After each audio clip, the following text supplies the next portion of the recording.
Sniper fights can be really hard to get right, and somehow Kojima's managed to do it twice. The first time it was in the end in Snake Eater, and the second time he's got quiet from the Phantom Pain. So let's break down Kojima's formula for creating a great sniper fight.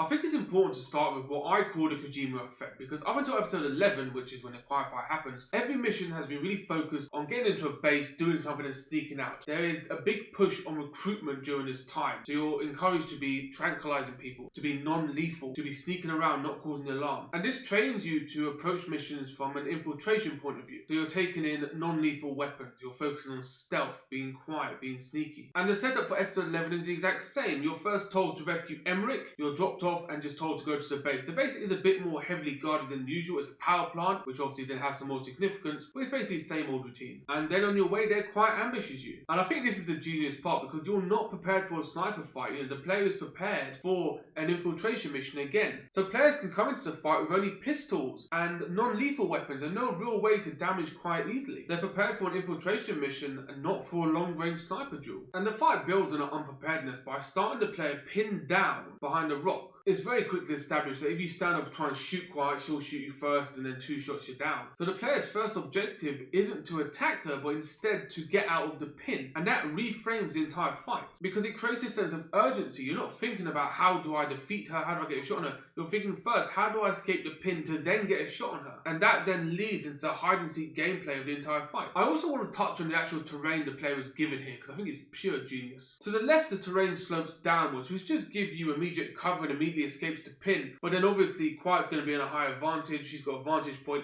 you're going to be at a disadvantage going forwards, but you will escape the pin short term. And to the right, there are some fallen pillars that you can leap over to, putting you in an attacking position, but then you're in a timing match with Quiet. So your options become take a defensive stance that puts you in a disadvantaged position, or take an aggressive stance where it's now a timing match. And whatever route you take will affect the rest of the fight, because once you take a shot at Quiet, whether you hit or miss, she will then move, and that turns the entire level into a game of hide and seek. Quiet will jump down from wherever she is, move along a bit, disappear, take a long jump, and then reappear ready to fire. Another genius addition here is that you can actually track her until she disappears, so you're going to know roughly a rough area where she is, but obviously once she's ready to fire, she can shoot you before you even know where she is properly. Meaning your best option is to get behind cover and be prepared to scan the area, not necessarily take a shot. That's a nice detail. And while you're behind that cover, you're scanning the horizon, you're looking for glints, you're looking for signs that someone is there. And that's where the immersion comes from, because I've not actually been in a sniper fight, but it is more about trying to find the target and then lining up the shot. And you don't know where they are. So you pan the camera around or use the binoculars and go through slowly looking at any sort of shadow or movement that you see. And then once you do discover a Quiet, is you get into the loop of you line up a shot, you take it, maybe she's seen you might have to go into a back and forth. She moves, you get into new cover, and you repeat. One of the difficulties of sniper fights is that snipers are inherently unfair. They have a massive advantage over the player. They're normally further away,